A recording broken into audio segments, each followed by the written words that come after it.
Doubt उसको होता है, संदेह उसको होता है जिसने देखा नहीं। तो अब ये फूल है मैंने दिखा दिया, अब मैं मुट्ठी बंद करूंगा, मैं कहूँगा इसमें क्या है, आप कहोगे फूल है, मैं कहूँगा नहीं फूल नहीं है, तुम मानोगे नहीं, आपने देख लिया है।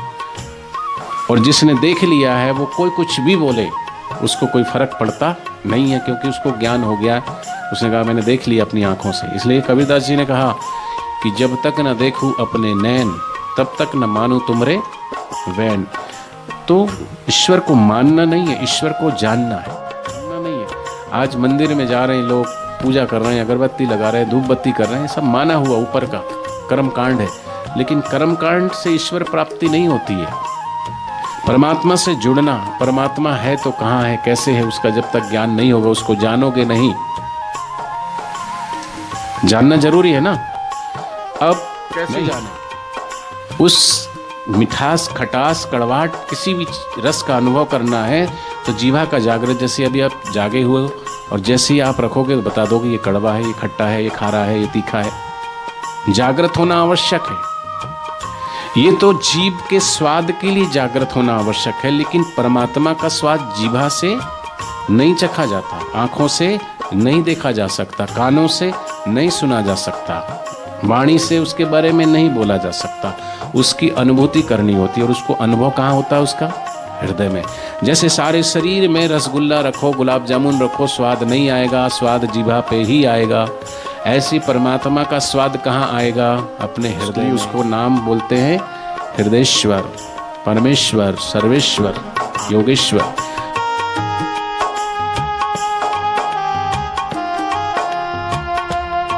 एक ज्ञानी पुरुष आए तुम्हारे गांव में, है ना,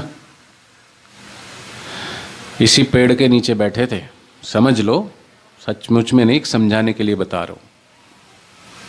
तो कुछ लोग मिले, जैसे हमारे वैद्य जी है ना, डॉक्टर साहब, जिन्होंने सत्संग लिया, उनके साथियों ने, इन्होंने कि चलो हमारे गांव में आओ, थोड़ा सत्संग सुनाओ। तो ऐसी वो संत जी से बोले, महाराज हमारे गांव में पधारे तो थोड़ा सत्संग सुनाओ। महाराज जी बोले कि हम जो है सत्संग सुनाते नहीं, हम तो सत्संग करते हैं। तो महाराज सत्संग सुनाने में और करने में क्या फ़र्क है? सुनाना माने मैं बोल रहा हूँ, आप सुन रहे हो, इसको सत्संग बोलते क्या? ये तो बोलना और सुनना हुआ। सत्य का संग करना वो सत्संग है। अर्थात मैं बोल रहा हूँ और आप सुनते सुनते शांत हो जाना, विचारों से शांत हो जाना, खाली हो जाना भीतर से। आप जैसे बर्तन खाली हो जाता ना, जैसे गुब्बारे में से हवा निकल जाती पूरी, ऐसी भीतर से खाली हो जाएं। ज्यों खाली होगे ना भीतर से, जैसे वो नदी में जब पानी सूख जाता तो वो रेत हटा करके थोड़ा खड्डा करके पानी निकालते ऐसे ऐसे, है देखा होगा, तो खिंच खिंच के आता है। तो ज्यों ज्यों खाली करो त्यों त्यों, ऐसे ही ज्यों हम भीतर से खाली होते हैं, वो परमात्मा की करुणा, परमात्मा की कृपा और वो आनंद खिंच के आने लगता है। पर खाली हुए तब ना, भरे हुए हैं हम भीतर से। तो सत्संग माने सत्य का संग करना। ठीक है महाराज, वही कर दो। बोले वो तो करेंगे, वही तो हम कर रहे हैं यहाँ बैठे बैठे। नहीं बोले हम लोगों को बुला देते, उनके साथ थोड़ा उनको भी कुछ बता दो, वो भी सत्संग करें, ऐसा कुछ। बोले बता देंगे, लेकिन हमारी एक शर्त है। बोले क्या शर्त है? बोले हाँ या ना में जवाब देना, आपको भी वो शर्त माननी पड़ेगी। ठीक है भाई, लोग तैयार हैं? बहनें आप तैयार हो? बताएं, बोलो जोर से। महाराज जी ने कहा एक प्रश्न करूंगा, उस प्रश्न का उत्तर अगर सही दिया तो हम सत्संग कर देंगे, अगर उत्तर गलत दिया तो हम सत्संग नहीं करेंगे, उठ के बोलो चले जाएंगे। ऐसा महाराज जी ने कहा चले जाएंगे, मैं जाऊंगा नहीं। बोले ठीक है महाराज। तो ऐसी मंडप लगा दिया, व्यासपीठ लगा दी, महाराज जी आए, व्यासपीठ पर विराजित हुए, और महाराज जी ने आते ही सभी गांव वालों से कहा, ये बताओ भाई और बहनों, क्या ईश्वर है? बोलो भाई लोग। एक ही भाई बोल रहे हैं, मतलब बाकियों को डाउट है क्या? है तो फिर इतना धीरे क्यों बोल रहे? जोर से बोलो, बुलंद आवाज में। है तो हाथ ऊंचा करो। कौन कौन मानता है ईश्वर है? अच्छा, जो हाथ ऊंचा नहीं कर रहे वो नास्तिक हैं। ईश्वर है, आप भी मानते हो ईश्वर है? बोलो। तो जैसे ही लोगों ने कहा कि ईश्वर है, तो गांव वालों ने बोला हाउ हाउ ईश्वर है। तो महाराज जी उठे और उतर के जाने लगे। गांव वालों ने कहा महाराज क्या बात हो गई? बोले भैया, जब तुम सब गांव वालों को पता है, अरे एक को पता चल जाता ईश्वर है तो सारी दुनिया उसकी दीवानी हो जाती है। कृष्ण की दुनिया दीवानी हुई कि नहीं? बोलो। जिसको पता चल जाता है वो दीवाना हो जाता है। राम का दीवाना है, कोई कृष्ण का दीवाना है, नानक जी का दीवाना, कोई महावीर का दीवाना, कोई भगवान बुद्ध का दीवाना है। मीरा भी दीवानी हुई ना, है? तो एक को पता चल जाता है तो वो सबको उस रंग में रंग देता है। और तुम सब गांव वालों ने कहा कि ईश्वर है। अच्छा, पूछता वो है जिसको पता नहीं है। जैसे किसी को यहां से गोंदिया जाना है ना? अब जिसको पता नहीं है तो वो अभी यहाँ से गाड़ी स्टार्ट करेगा, फिर आगे टी पॉइंट आएगा, लेफ़्ट लेगा। वहाँ पूछेगा भाई गोंदिया इधर है कि इधर? तो वो बोलेगा हाँ इधर, लेफ़्ट ले लो, यहाँ से सीधा चले जाओ।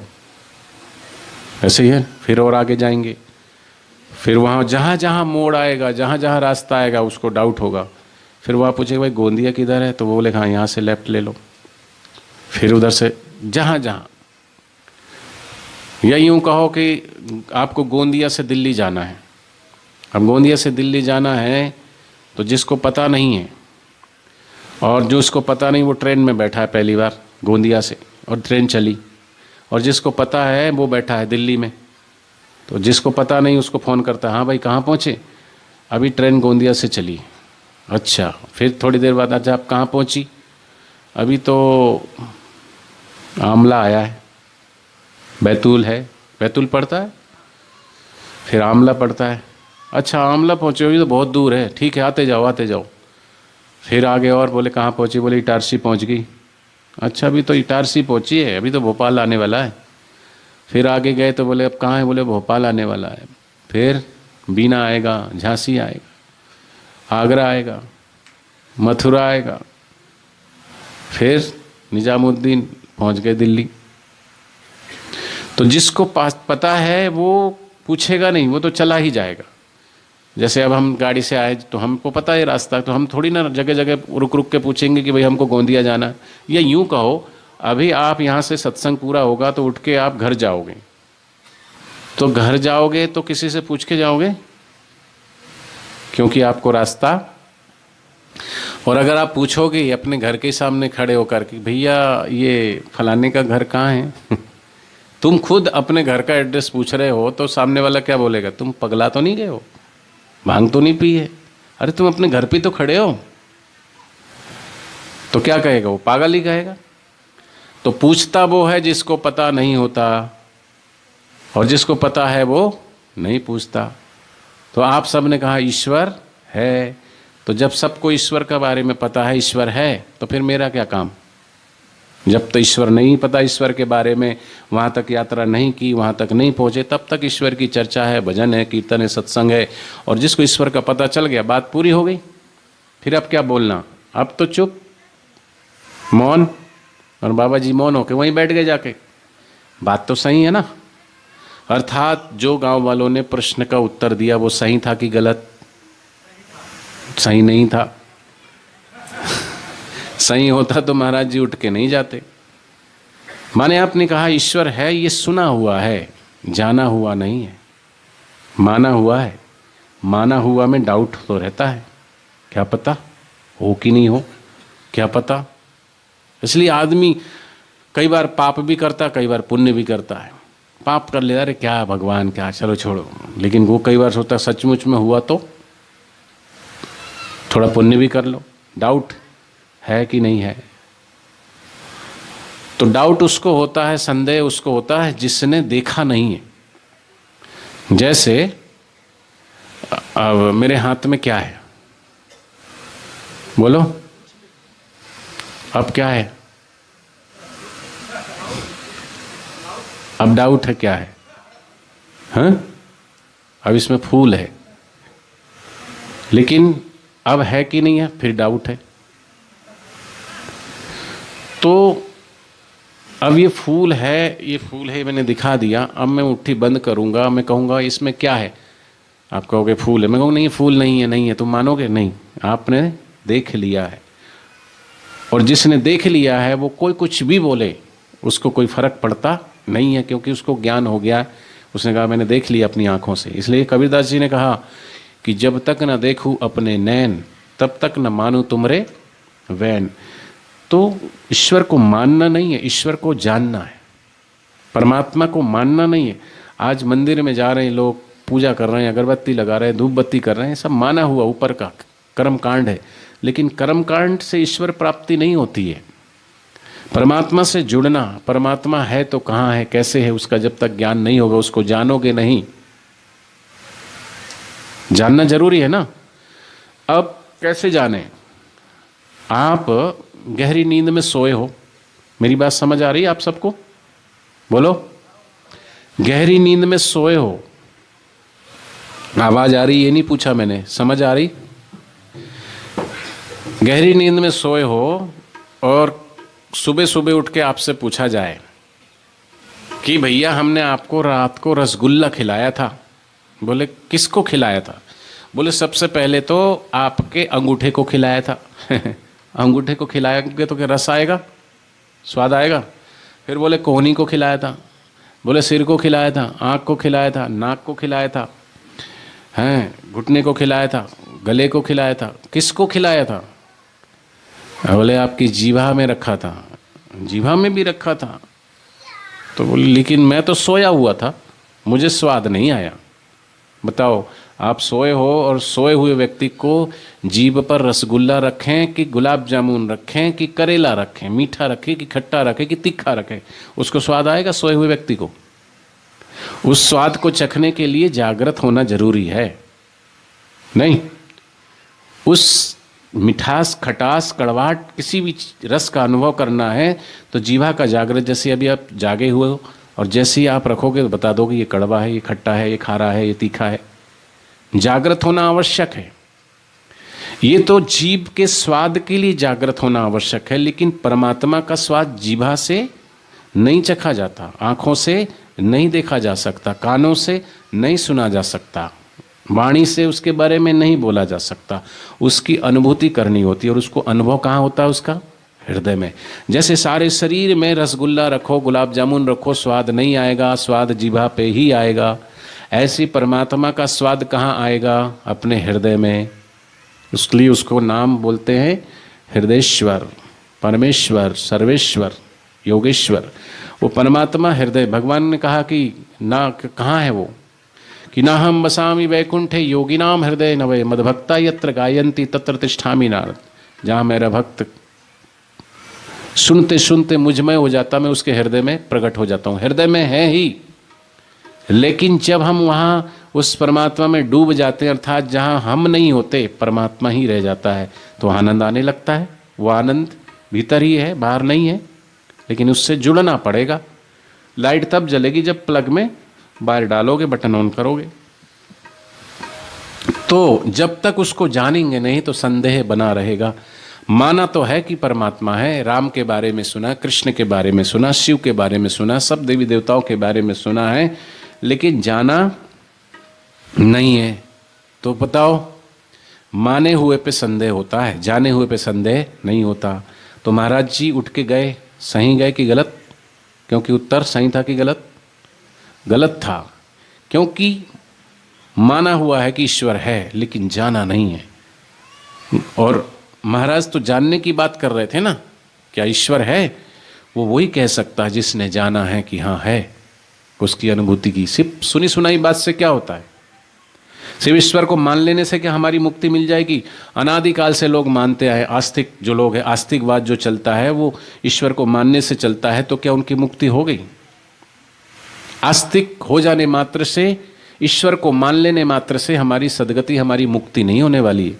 हम मुक्त होना चाहते हैं जन्म मरण से, तो ईश्वर को जानना आवश्यक है, उस परमात्मा की अनुभूति आवश्यक है।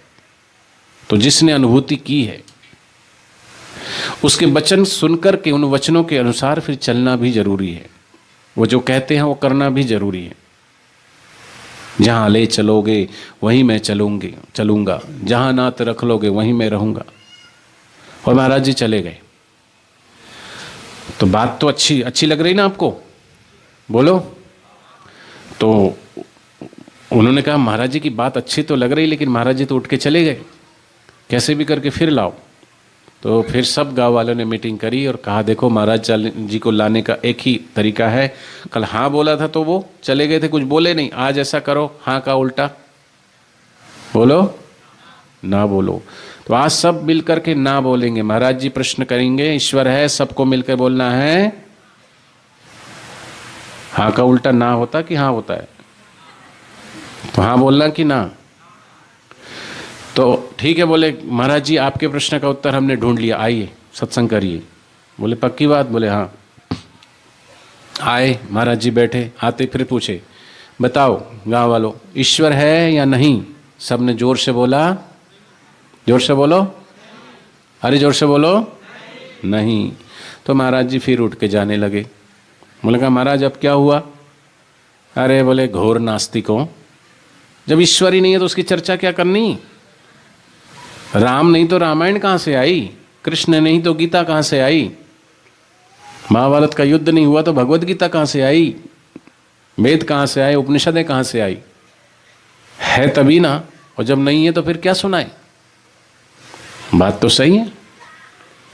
फिर महाराज चले गए। अब उनका थोड़ा दिमाग चकराया कि है में भी चले गए और ना में भी चले गए, तो अब हम क्या करें? तो गांव के किसी मुखिया के पास चले गए उस समय। और मुखिया भी लाल बुजक्कड़ छाप था, कोई ज्ञानी तो था नहीं। लाल बुजक्कड़ की कथा सुनी ना? लाल बुजक्कड़ बूझ के और न बूझे कोय, पैर में चक्की बांध के हिरना कूदो कोय। लाल बुजक्कड़ गांव में अपने आप को बड़ा ज्ञानी ध्यानी समझता था। तो एक बार क्या हुआ, थोड़ी रिमझिम बारिश हुई और वहाँ से एक हाथी गुजरा। गांव वालों ने हाथी कभी देखा नहीं था। सुबह सुबह गांव वालों ने देखा इतने बड़े बड़े पैर किस चीज़ के, पता नहीं इतने बड़े पैर कभी देखे नहीं। मुर्गी के देखे, बकरी के देखे, बकरे के देखे, गाय के देखे, भैंस के खुर देखे, इतने बड़े बड़े पैर काय के। तो बोले चलो लाल बुजक्कड़ के पास चलते। लाल बुजक्कड़ के पास गए। बोले लाल बुजक्कड़ जी बताओ ये क्या है? लाल बुजक्कड़ सोचने लगे आंख बंद करके। बोले मैं नहीं होता तो इनका क्या होता? जैसे आजकल का नेता सोचता है मैं नहीं होऊंगा तो जनता का क्या होगा। अरे भैया तू नहीं था तब भी ये देश था, ये संस्कृति थी, और तू नहीं रहेगा तब भी होगी। क्योंकि ईश्वर के होने से सब होता है, हमारे तुम्हारे होने और ना होने से कोई फर्क पड़ता नहीं है। तो लाल बुजक्कड़ ने कहा देखो भाइयों, रात को कोई हिरन पैर में वो जो अनाज पीसने वाली चक्की नहीं होती, वो चक्की अपने पैर में बांध के और कूदते कूदते गया है। अब छोटा सा हिरन इतना 10 किलो का पत्थर बांधेगा क्या? वो उठे उछलेगा वो? लेकिन मूर्खता है नहीं, अपनी अकल और अकल दे रहे। ऐसी आजकल के नेता समझो, आजकल का नेता MP समझ लो, MLA समझ लो, ऐसे कोई मंत्री समझ लो आज की भाषा में। वो चले गए किसी MLA के पास। बोले महाराज जी आए हमारे गांव में और वो कथा सत्संग कर रहे हैं, लेकिन हम थोड़ा उलझ गए हैं, थोड़ा फंस गए। बोले क्या? बोले महाराज जी ने एक शर्त रखी है, क्या ईश्वर है? हमने हाँ बोला तो भी उठ के चले गए, हमारा प्रश्न गलत हो गया। और हमने बोला नहीं है तो भी उठ के चले गए, उत्तर हमारा फिर भी गलत हो गया। वो पहला उत्तर भी गलत हो गया, दूसरा भी उत्तर गलत हो गया। अब हम क्या करें? तो नेताजी बोले एक काम करो, अब नेता के पास जाओगे तो तुम्हें वो नेता जिस पार्टी का होगा बस बोले वो इस पार्टी को ज्वाइन कर लो, हैं? तो नेता ने सलाह दी एक काम करो, तुम पार्टी बना लो एक पार्टी बना लो है वाली और दूसरी पार्टी बना लो ना वाली। अब दोनों पार्टी मिलके घेर लो। ये जो संतों को जिन्होंने फंसाया है, ये पार्टी वालों ने फंसाया है। जीसस को सूली पर नेताओं ने, राजा नहीं चढ़ाया था ना। सुकरात को जहर भी राजा नहीं दिलवाया था, मंसूर को फांसी भी राजा नहीं दिलवाया था, मीरा को जहर भी मेड़ता के राजा नहीं दिलवाया था। हमेशा उन महापुरुषों को जानते नहीं, पहचानते नहीं, उनको समझते नहीं। वो कहते कुछ और समझ कुछ और जाते हैं।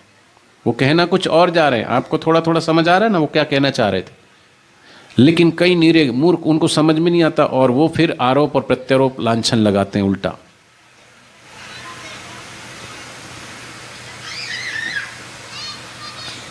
नेताजी, नेताओं का काम है संतों को फंसाना। बापूजी को जिन्होंने फंसाया, जिस पार्टी ने फंसाया, उस पार्टी का हाल क्या हुआ?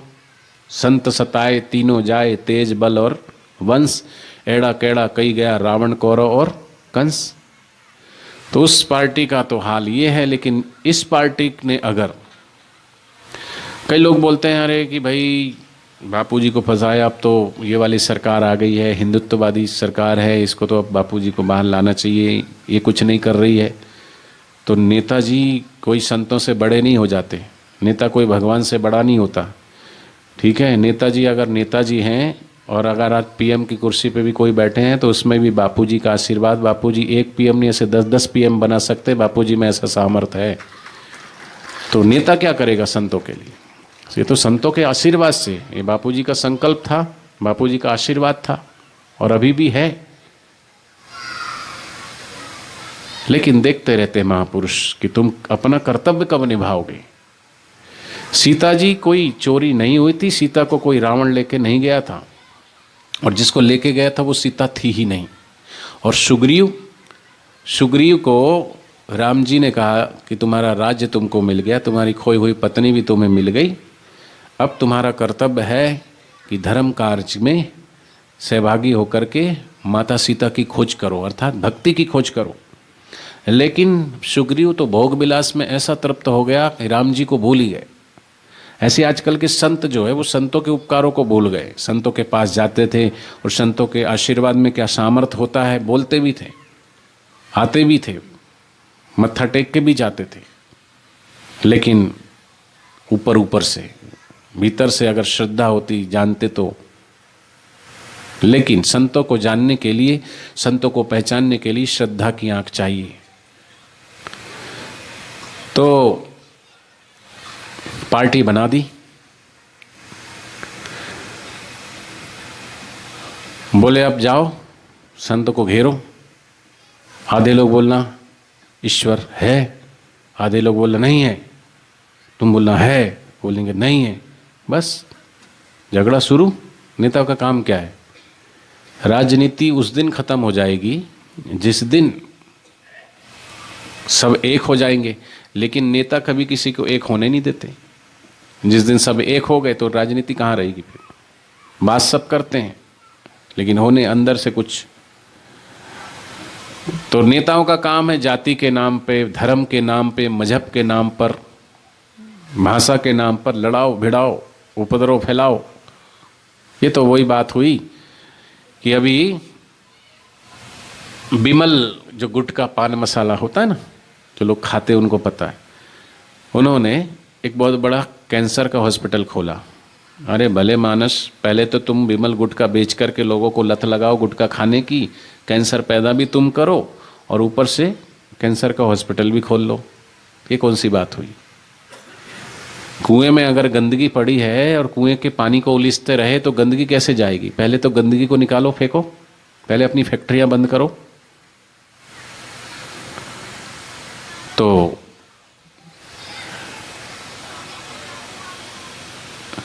आ गए पार्टी बना के।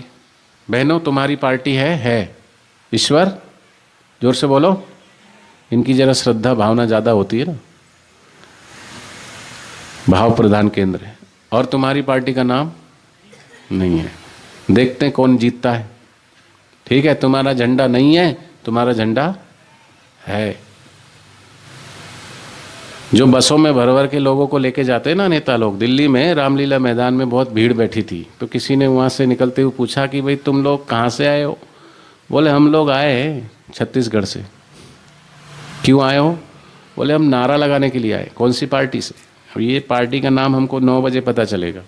पिछली बार हम वो पार्टी से आए थे, पैसे दिए थे उन्होंने, इस बार हम पार्टी का नाम पता चले हमें तो बस लाए 9 बजे हमें झंडा पकड़ा दिया जाएगा और नारा दे दिया जाएगा, हम पे बस नारा लगाना है, झंडा ऊंचा करना है। तो ऐसे ही आ गए वो संत के पास। बोले महाराज आपके प्रश्न का उत्तर मिल गया है, आप प्रश्न करिए, बस अब हम उत्तर देंगे। तो महाराज जी ने कहा अच्छा बताओ, ईश्वर है? ईश्वर है तो जोर से बोलो, ईश्वर है? आवाज जरा तेज होना, ईश्वर है? अब आप बोलो ईश्वर है?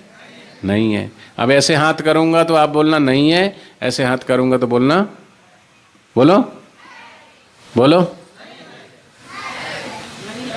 तेरा आवाज थोड़ी, आपकी आवाज थोड़ा दूर तक जाना चाहिए, पूरे गांव में जाना चाहिए। बोलो जोर से, ईश्वर है?